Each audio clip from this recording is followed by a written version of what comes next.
इस देश में मोहम्मद गौरी, अकबर, बाबर, इन्होंने आक्रमण करके हमारे देश के मंदिरों पर, वहां पर अस्पताल वहीं पर क्यों बनना चाहिए? मस्जिदों पे बनवाओ। यही राम भक्तों के मंदिर पर ही अस्पताल क्यों बनना चाहिए? सनातनियों का ही मंदिर है, किसी अन्य मजहबियों का नहीं। बिस्मिल्लाहिर्रहमानिर्रहीम। अस्सलाम वालेकुम दोस्तों, राम मंदिर बन गया, राम मंदिर इन्होंने बना लिया। अब इन्हीं के लोग ये कह रहे थे, पंडित अनिरुद्ध आचार्य से कितनी दफा लोगों ने सवाल किया कि राम मंदिर आपने बनाया, इतना आपने पैसा लगाया, उसकी बजाय हम हॉस्पिटल्स बनाते, लोगों की हेल्प होती, मुश्किल में पड़े लोगों की जो है वो तकलीफों को दूर किया जाता। ये सवाल कर रहे हैं इन्हीं के लोग, इन्हीं के जो है वो हिंदू मजहब के लोग यही सवाल कर रहे थे राम मंदिर के बारे में।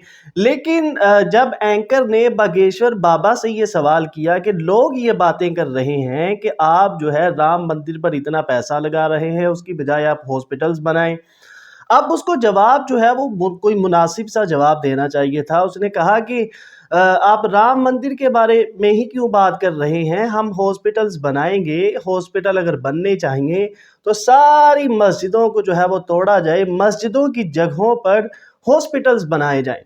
तो दोस्तों ये जो है वो इनकी घटिया सोच है। पहले ये जो है वो बाबरी मस्जिद को भी शहीद कर चुके हैं, अभी और भी बहुत सी मस्जिदों पर इनकी नज़र है। तो अल्लाह पाक से दुआ है कि अल्लाह पाक इनके शर से बचाए, इनकी जो है वो चालें इन पर ही उल्टी चलाए। तो दोस्तों आइए हम आपको ये क्लिप दिखाते हैं, उसके बाद डॉक्टर जाकिर नाइक साहब का जवाब भी जानते हैं। वीडियो बहुत इंफॉर्मेटिव है, आइए वीडियो को स्टार्ट करते हैं। मंदिर तैयार हो चुका है, लेकिन अभी भी कुछ लोग सलाह देते हैं कि वहां पर अस्पताल बनना चाहिए, तो कोई कहता है स्कूल बनना चाहिए, और कुछ लोग तो सनातन धर्म पर ही प्रश्न उठाते हैं कि इसमें तो जाति विभेद है। ये तमाम चीजें अभी भी वहां पर अस्पताल वहीं पर क्यों बनना चाहिए? मस्जिदों पे बनवाओ, चर्चों पे बनवाओ। सबकी आस्था है तो हम राम भक्तों की भी आस्था है, हम राम भक्तों की आस्था है तो केवल यही राम भक्तों के मंदिर पर ही अस्पताल क्यों बनना चाहिए? सिद्ध है कि ज्ञान वापी में शंकर है, कृष्ण जन्मभूमि कन्हैया की, कि वहां पर सनातनियों का ही प्रभुत्व रहा, सनातनियों का ही मंदिर है, किसी अन्य मजहबियों का नहीं। इस देश में मोहम्मद गौरी, अकबर, बाबर, इन्होंने आक्रमण करके हमारे देश के मंदिरों पर जो कुठाराघात किया, उसके घाव वर्तमान में भरे जा। मेरा नाम BS गुप्ता, मैं एक एडवोकेट हूँ। दो कम्युनिटीज जो भारत में रहती हैं जी, दो कम्युनिटीज जो भारत में रहती हैं, मेजोरिटी कम्युनिटी 80% जिसको कहते हैं हिंदूज और 20% मुस्लिम्स, उनके बीच में गलत या सही ये भावना है कि इस्लाम जो फैला था वो तलवार के जोर से फैला था। हिस्टोरिकल फैक्ट है या ये मिथ है कह नहीं सकते, लेकिन क्या ये सच है कि 3000 से 6000 तक हिंदू मंदिरों को गिरा के मस्जिद में बदला गया? क्या ये सच है कि स्पेशली औरंगजेब के वक्त में हजारों लाखों हिंदुओं को ज़बरदस्ती उनके जनेऊ काट के उनको मजबूर किया गया कि वो मुसलमान बने? नंबर 2, जो कि आज के समय के अनुसार एक सवाल मैं पूछ रहा हूँ, हिंदुओं पर हिंदू मैरिज एक्ट लागू है, जिसकी परिभाषा में सिवाय क्रिश्चियंस और मुस्लिम्स को छोड़ के बुद्ध, जैन को, सिखों को, सबको शामिल किया गया है। क्या मुसलमानों का ये कहना नहीं बनता कि आप सबको शामिल करते हैं हिंदू मैरिज एक्ट में, इसका नाम बदल के एक ऐसा एक्ट बनाया जाए जो सब पे लागू हो, या इसके अल्टरनेटिवली एक यूनिफॉर्म सिविल कोड जो दोनों धर्मों के अच्छे टेनेट्स को शामिल करे, उसको लागू किया जाए। एक चीज़ मैं ये समझता हूँ कि मुस्लिम लॉ में जो विल है, जिसके अंदर ये लिखा है कि 1/3 से ज़्यादा कोई विल नहीं कर सकेगा, इसका मैं इनकॉर्पोरेशन अगर यूनिफॉर्म सिविल कोड बनता है तो मैं चाहूँगा कि वो हिंदुओं पे भी लागू हो। ये नहीं है कि हिंदू मैरिज एक्ट को अगर इंडियन मैरिज एक्ट में बदला जाए तो मुसलमानों पे लागू हो और हिंदुओं पे कोई चीज़ ना आए।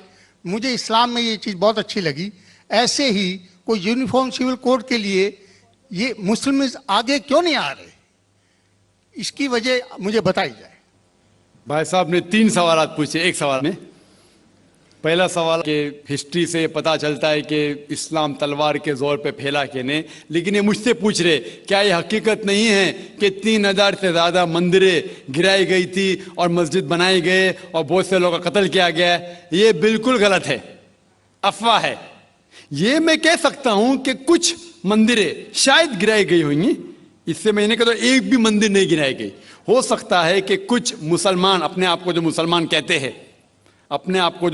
कहते हैं उनने आके कुछ मंदिरों को गिराया होगा और मस्जिद बनाया होगा, हो सकता है। लेकिन ये कहना कि 3000 से 6000 मंदिर गिराए गए, ये बिल्कुल अफवाह है, बिल्कुल गलत है, बेबुनियाद है, बिल्कुल बेबुनियाद है। कुछ मुसलमान राजाओं ने गलत काम किए होंगे, उससे आप इस्लाम को दोषी नहीं ठहरा सकते। अगर हिटलर ने 60 लाख यहूदी को जिंदा जलाया तो मैं कह सकता हूं कि क्रिश्चियनिटी खराब है? बिल्कुल बेबुनियाद है। वो हिटलर ने किया, बाइबल में तो ही लिखा है कि जलाना चाहिए। इसी तरीके से ये खाली अफवाह है। कुछ मंदिरों को शायद गिराया गया होगा, मैं ये नहीं कहता कि नहीं गिराया गया, लेकिन उसको छोटी चीज को लेके उछाला जाता है मीडिया में और किताबें लिखी जाती है। आप देखो टीपू सुल्तान के खिलाफ आ गए। आज भी आप जाएंगे मैसूर के अंदर, उसके आजू बाजू आप देखेंगे तो टीपू सुल्तान के जो आंगन के अंदर है उसके अंदर मंदिर है।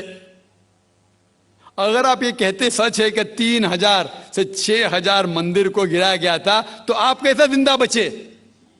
आप कह रहे थे कि हजारों लोगों को कत्ल किया गया, आप कैसा जिंदा बचे?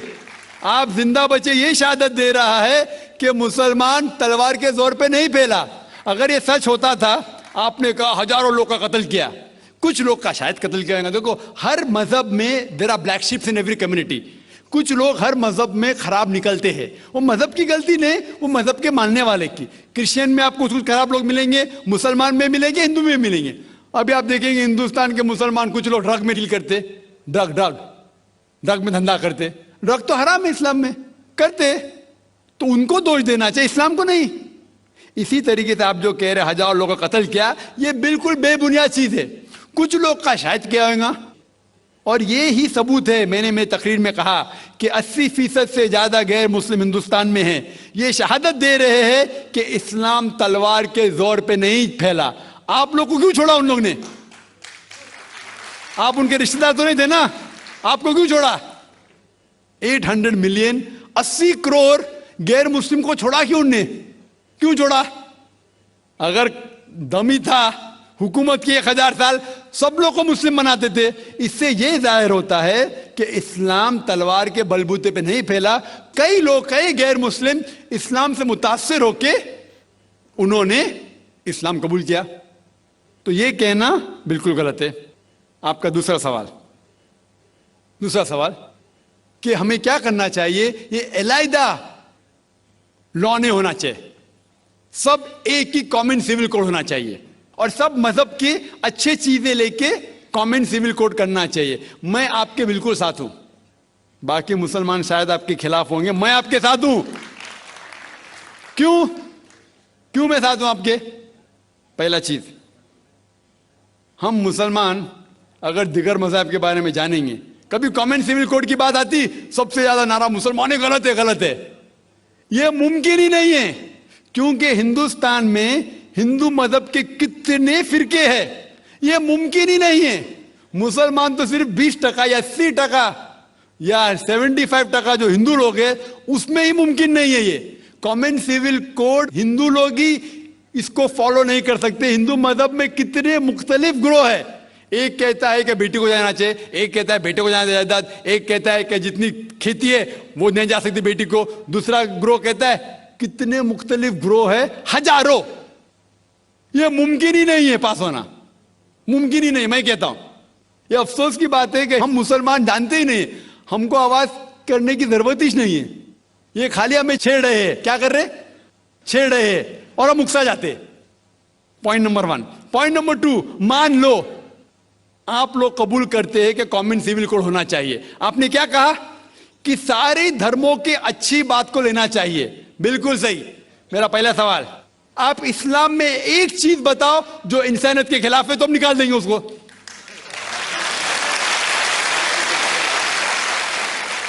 आपका ये कहना बिल्कुल सही है कि बाकी मज़ाहिब की अच्छी चीजें जो है, मिसाल के तौर पे मैंने तकरीर की similarities between Hinduism and Islam, तो जो अच्छी चीजें हिंदुइज्म की मैं ले चुका हूं। Similarities between Christianity and Islam, जो अच्छी चीजें इस आयत में ले चुका हूं। मैं ये पूछना चाहता आपसे, एक चीज जो इस्लाम में खराबी है वो तो बताओ मुझे, तो उसको निकालेंगे ना। लेकिन मंच के ऊपर जब डिबेट होएगा इंशाल्लाह मैं आऊंगा इंशाल्लाह। हाँ, मंच पे जब डिबेट होएगा कि हम क्या करेंगे, हर मज़हब की अच्छी चीज होंगी। तो मैं ये चाहता हूं कि इस्लाम की तरफ से उस मंच पे, उस स्टेज पे इंशाल्लाह मैं आऊंगा। ये चैलेंज है। कोई भी शख्स हिंदुस्तान में हो, मिनिस्टर हों दो, कोई भी स्वामी हों दो, कोई भी शंकराचार्य हों दो, इंशाल्लाह मैं तालिब इल्म हूं इस्लाम और दीगर मज़हब का। मैं तस्लीम करता हूं कि डिबेट होना चाहिए, हक बात जो निकली, लेकिन उसके ऊपर अमल भी होना चाहिए। हक बात जो सबसे बेहतरीन है इंसानियत के लिए, उसके ऊपर अमल होना चाहिए। इसलिए जो आखिरी किताब जो अल्लाह सुब्हानहू व तआला नाजिल की कुरान शरीफ, वो इंसानियत के लिए सबसे बेहतरीन किताब है, उसके ऊपर अमल होना ही चाहिए। आपका तीसरा सवाल, क्या ये हिंदू जो है इनहेरिटेंस के अंदर, ये इनहेरिटेंस जो होता है इस्लाम के अंदर, 1/3 हिस्सा, 1/3 हिस्सा हम विल में दे सकते हैं। देना जरूरी नहीं है, दे सकते हैं। इस्लाम के जो विल के अंदर जो आता है इनहेरिटेंस, वो कुरान की आयत है सूरह निसा की सूरह नंबर 4 आयत नंबर 11, 12 और 176। उसमें कहा गया है कि जो भी आपकी जायदाद है, अल्लाह सुब्हानहू व तआला कह चुका है कि आपके बेटे को बेटियों से डबल मिलेगा। आगे लिखा गया है आपके वालिदैन को 1/6 मिलेगा। सिर्फ अगर बच्चे हैं तो वालिद वालदा को दोनों को 1/6, अगर बच्चे नहीं है तो वालदा का 1/3। आगे बढ़ती आयत नंबर 12 पे लिखा है कि आपकी बीवियां जो आपके लिए छोड़ेंगी, अगर बच्चे नहीं आपको आधा मिलेगा, बच्चे हैं तो 1/4 मिलेगा। आप जो आपके बीवियां के लिए छोड़ते हैं, बच्चे नहीं तो उनको मिलेगा 1/4, 1/4। बच्चे हैं तो 1/8, 1/8। ये डिफिकल्ट है, याद रखना। आप जाके रेफरेंस देख सकते हैं, सूरह निसा सूरह नंबर 4 आयत नंबर 11 से 12। और इसके बाद अगर आप किसको विल करना चाहते हैं अपनी जायदाद, मैक्सिमम 1/3। लेकिन ये विल जो करेंगे आप, ये इन लोगों में से नहीं होना चाहिए। आप नहीं कह सकते कि मैं मेरे बेटे से ज्यादा मोहब्बत करता हूं, बड़े बेटे से, इसलिए उसको ज्यादा दूंगा, ये बिल्कुल गलत है। लेकिन जो ये दायरे में नहीं आते हैं इनहेरिटेंस के, उनको आप 1/3 हिस्सा दे सकते हैं। आप कहते हैं आपको ये चीज बहुत पसंद है, आप भी करना चाहते हैं, आपको कौन रोक रहा है? इंडियन गवर्नमेंट के हिसाब से आप अगर विल करेंगे, क्या मैं मेरा 1/3 हिस्सा देना चाहता हूं, कोई भी रोक ले सकता हूं, मैं भी नहीं ना मिनिस्टर भी नहीं। और पूरा अगर फॉलो करना चाहते सच्चा धर्म, आप इस्लाम कबूल कर सकते, हम आपको वेलकम करते। तो दोस्तों ये थी आज की वीडियो। उम्मीद करते हैं वीडियो अच्छी लगी होगी। ऐसी ही इंफॉर्मेटिव और इस्लामिक वीडियोस के लिए चैनल को सब्सक्राइब करें। मिलते हैं नेक्स्ट वीडियो में। अल्लाह हाफिज।